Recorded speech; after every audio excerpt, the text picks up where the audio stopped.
கத்தி வாங்கி வச்சுருந்தா நாங்கள் வெட்டணும்ல அதிகமாக பாருங்கம்மா.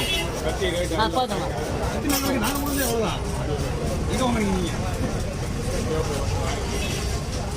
ஆர்டர்னா வெளியில் எல்லா இடத்துலையும் விற்கிறாங்க, ரோட்டில் விற்கிறாங்க. நம்ம கத்தி மீடியா இருக்கா வெளியே இருக்கு இருக்குமா வச்சுக்கிறமா